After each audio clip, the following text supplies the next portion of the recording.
Bueno, muchas gracias. En esta parte vamos a dar entonces los resultados del ejercicio de planificación energética. La agenda de estos 20 minutos es sobre los siguientes tópicos, ¿no? En principio vamos a hacer una precisión de lo que es la política energética nacional, cuáles fueron las premisas generales del ejercicio de planificación, los escenarios, las sensibilidades, los resultados que se han obtenido desde el punto de vista de la matriz eléctrica, la producción de petróleo y gas, la matriz de consumo final y los balances energéticos. Luego vendrá una discusión sobre las recomendaciones y lineamientos de política energética del estudio. Y finalmente, los retos del sistema de planeamiento energético. Entonces, en la primera parte sobre la política energética, tal como les comentaba, el Perú tiene una política energética nacional 2010-2040 y ahí están los pilares, ¿no? Que es acceso universal, en realidad, a la electricidad y en términos más amplios a la energía. Sobre un pilar importante, que es tener un sistema competitivo y moderno, sobre la base de la innovación tecnológica y que además esté en consonancia con tener un sector con bajo impacto ambiental, es decir, amigable con el medio ambiente en un contexto de integración eléctrica regional. Entonces, esas son las premisas expresadas en la Política Energética Nacional 2010-2040. Materia de discusión puede ser si estamos en velocidad a la hora de implementar esta política energética. Y entonces, precisamente, una de las herramientas que nos va a llevar a permitir, a darle la consistencia técnica de esta política energética es a través del proceso que es la planificación. Y por lo tanto, se justifica esta primera evaluación del sistema de planeamiento energético, ¿no? Donde estas son las premisas generales. Se trabajaron 3 escenarios de crecimiento económico, al que le hemos llamado al base, el alto o el bajo. El base con 3.6% de crecimiento anual del PBI, el alto 4.3% y el escenario bajo con 2.8% de crecimiento del PBI. Sobre la base de información, tanto a nivel nacional e internacional, sobre la base del plan multianual, del MEF, del BCR y también de lo que ve el Fondo Monetario Internacional y otras instituciones internacionales que están haciendo el seguimiento de la política macroeconómica del Perú. Otra de las premisas generales tiene que ver con los precios de los energéticos en el mercado nacional, ¿no? Ahí lo que hemos revisado básicamente son fuentes internacionales, como es el caso de la Agencia Internacional de la Energía, del Departamento de Energía, de la Oficina de Administración de Información de Energía, de IRENA y de otras instituciones que tienen escenarios sobre precios energéticos. Luego, y la parte importante que tiene que ver con la disponibilidad de los recursos, qué reserva de hidrocarburos tenemos, recursos de hidroelectricidad y fundamentalmente los potenciales de las energías renovables, que son resultado también de otro estudio hecho con el Procemer, que serán explicados luego de esta presentación. ¿Qué otra premisa tuvimos? El modelamiento se realizó en 4 zonas, la zona centro, sur, oriente y norte, para ver en forma más detallada cuáles son las transferencias de las interconexiones que hay entre estas 4 zonas. Otra premisa general también fue el tema de continuar con las políticas de cobertura eléctrica cercana al 100%, que es lo que el Ministerio apuesta, que al 2021, al Bicentenario, cerrar con una cobertura ya encaminada al 100%, el incremento de la contribución de las energías renovables por el lado de la innovación tecnológica, por la reducción de costos en forma neutral. Lo que se pone ahí básicamente son los costos de este tipo de inversiones, sea solar, eólica o biomasa. Otro de los aspectos fundamentales es la integración energética regional que tenemos con Perú y Ecuador, ¿no? Y fundamentalmente lo que estamos viendo es la nueva interconexión en 500 kV.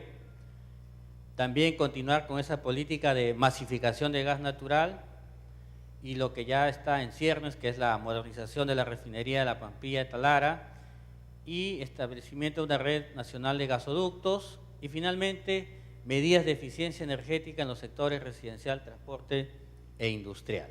Entonces, estas son las premisas generales y como también hemos expresado como premisa básica en realidad de todo regulador, de toda institución que hace este tema de planificación, es la neutralidad tecnológica. Esa es la base fundamental de lo que debe tener un planificador, neutralidad tecnológica y darle la mayor cobertura a todas las tecnologías posibles, a todas las fuentes energéticas que tiene el Perú, ¿no? Entonces, ¿cuáles son los escenarios y sensibilidades? Entonces, tenemos tres escenarios. El escenario base, con una demanda media, que es la que habíamos expresado anteriormente en términos de crecimiento del PBI y precio de hidrocarburos de referencia, ¿no? Y luego el escenario alto, con una demanda alta y continúan los precios de hidrocarburos de referencia, y el escenario bajo, con una demanda baja en términos de PBI, que habíamos expresado que estábamos por el 2.8% de crecimiento del Producto Bruto Interno y los precios de hidrocarburos de referencia. ¿Por qué? Dado que estamos con los energéticos desde el punto de vista del petróleo, y estos a su vez los que van a ser el diésel, las gasolinas, tenemos que ver cuáles son los precios de referencia. Y eso lo que hemos tomado son los escenarios bases de referencia de las publicaciones, por ejemplo, de la Agencia Internacional de la Energía, ¿no? Del World Energy Outlook y de otras instituciones para determinar un precio base de referencia de los hidrocarburos. Esos son los escenarios entonces sobre los cuales hemos desarrollado el ejercicio de planificación. Luego vienen los escenarios, y un escenario importante es el cómo llegamos a esa visión que tiene el Ministerio de tener al menos un 15% de las energías renovables no convencionales en la matriz, ¿no? Luego, la siguiente sensibilidad es en cuanto quisiéramos ver cuál es el aumento de la participación de la generación hidráulica en el parque generador. Otro escenario de sensibilidad y que es fundamental, sobre todo para el país, que tiene que ver con el tema de cambio climático. Dado que tenemos una fuerte participación de la hidroelectricidad, queríamos averiguar qué va a suceder cuando somos impactados de alguna manera por tener una menor cantidad de caudal hidroeléctrico y cuál sería su impacto. Otro escenario era precios altos de hidrocarburos, ¿no? Y cuál es su impacto entonces en la planificación energética, quizás para acelerar la diferencia de precios, por ejemplo, en el transporte, ¿no? Y el escenario 5, que es un escenario de cómo darle, la consistencia técnica de la inclusión de los vehículos eléctricos en el mercado peruano.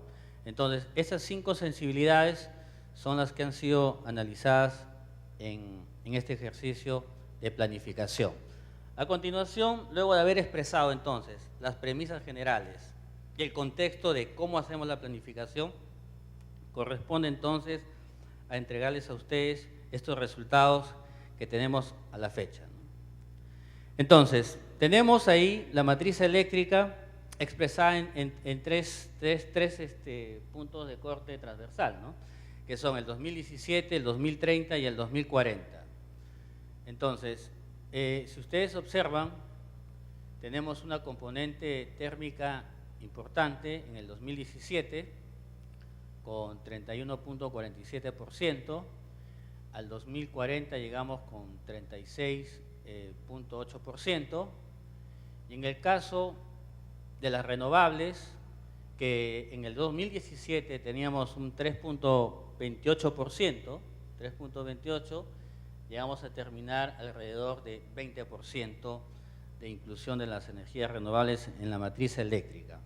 Entonces, aquí hay un primer mensaje que es interesante discutir con ustedes el día de hoy, ¿no?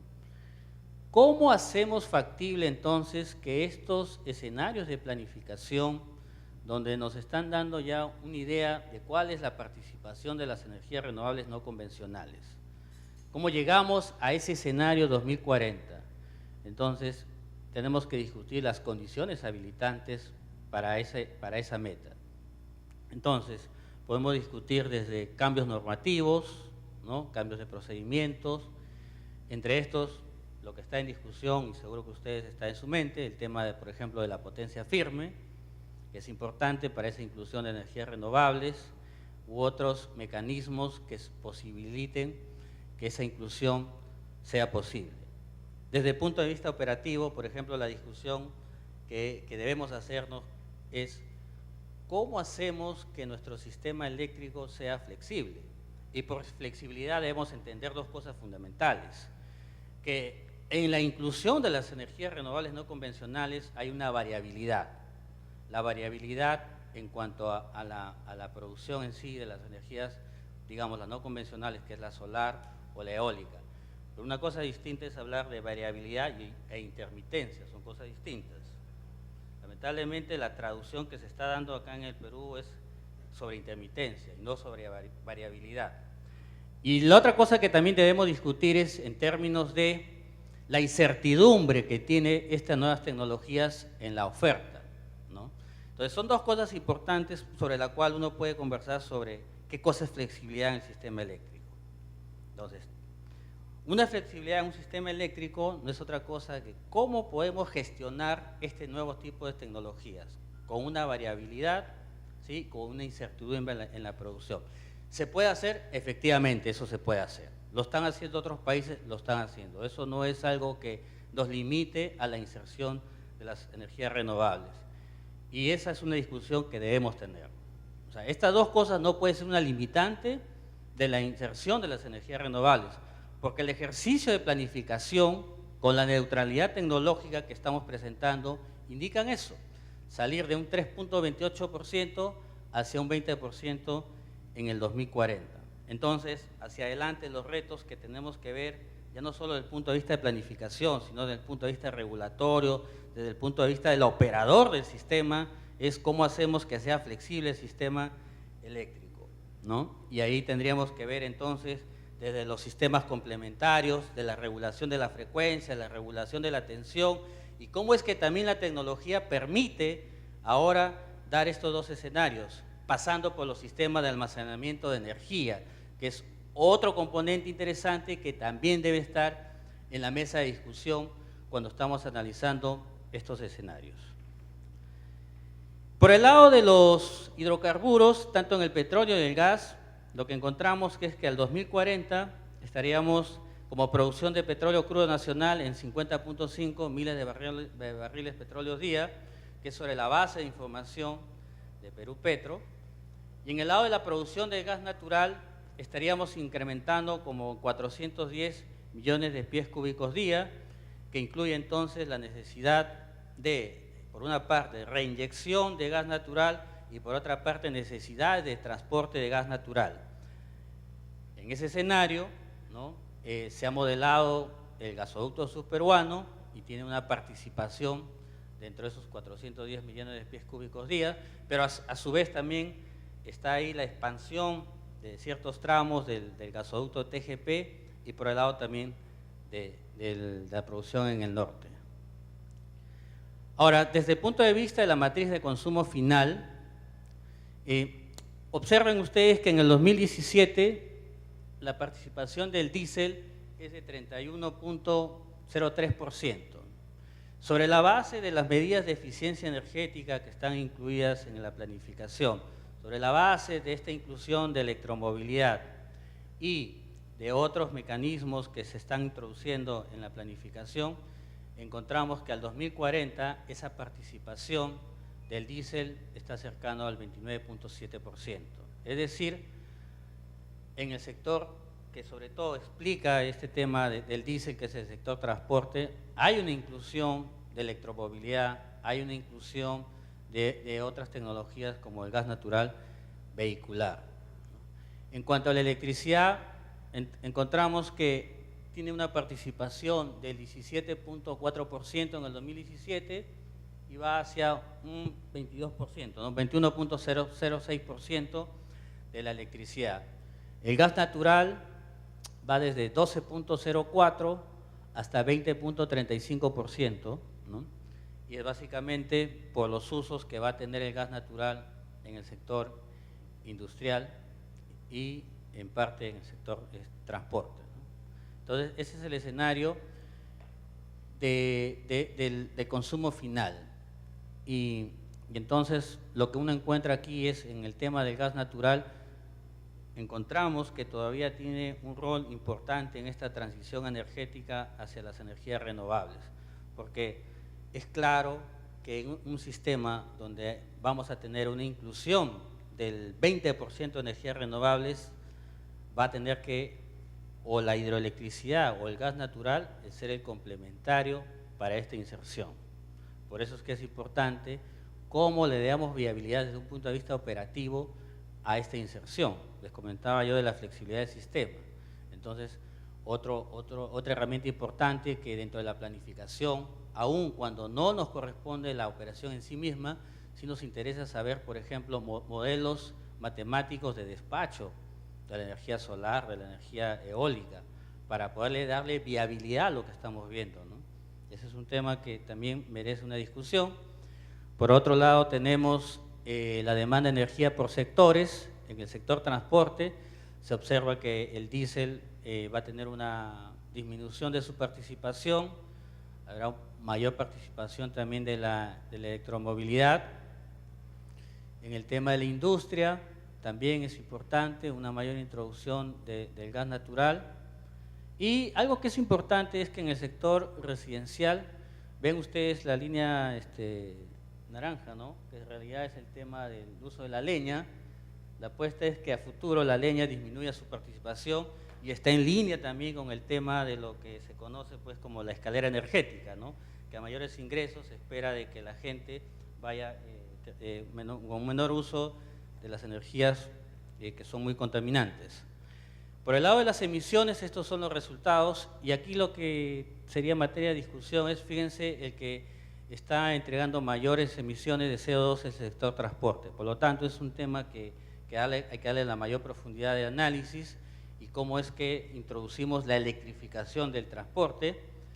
Tenemos también los balances energéticos, el balance de 2017, ahí observamos desde el punto de vista de energía primaria y desde el punto de vista de energía secundaria, cómo llegamos desde los consumos finales de los energéticos, ¿no? Donde se observa que tanto el sector transporte como el sector industrial son los dos sectores más intensivos en la energía. Esa es la foto del 2017. Con los resultados del planeamiento también encontramos ahora el balance energético al 2040, ¿no?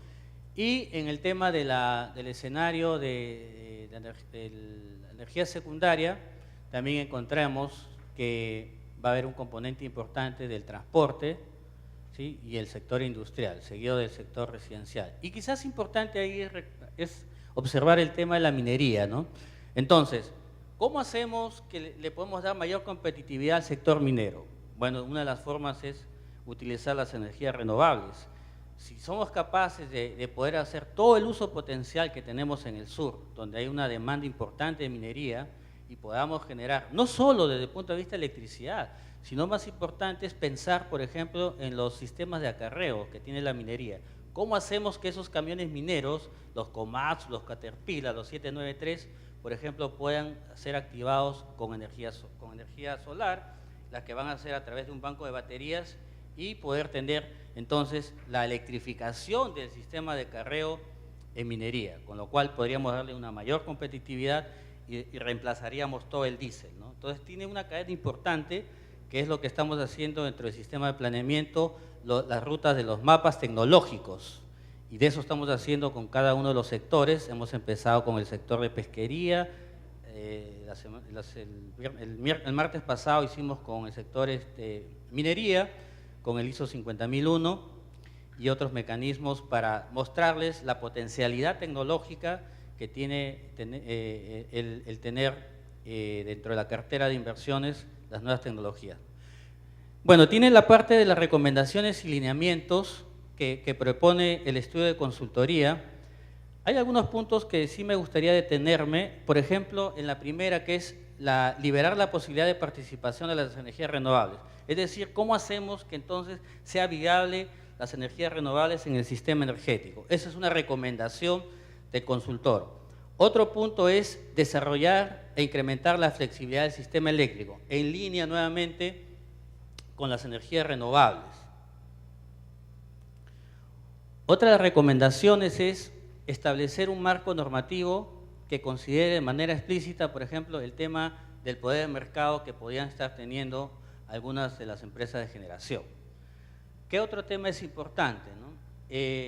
Por ejemplo, la revisión de la metodología de la planificación. Actualmente, dentro de la metodología, estamos viendo como un requerimiento el tema del margen de reserva. Lo que recomienda el consultor es que en lugar de analizar sobre un margen de reserva, mejor es sobre un costo de falla y ahí analizar y dejar libre, digamos, como un resultado el margen de reserva y no como una restricción. Siguiendo con las recomendaciones,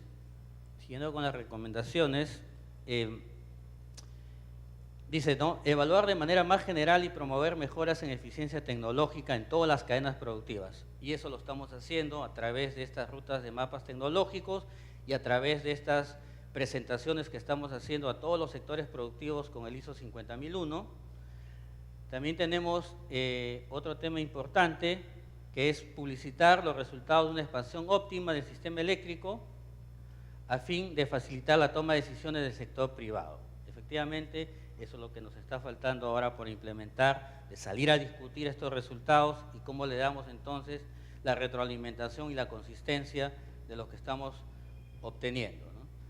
Otro punto importante, ustedes ven ahí, que es la reconstitución de la reserva de gas y petróleo, dado que es un recurso no renovable y que debemos estar pensando, dado que si estamos fomentando de alguna manera esa reconversión industrial, ¿qué va a suceder cuando ese recurso no lo tengamos, ¿no?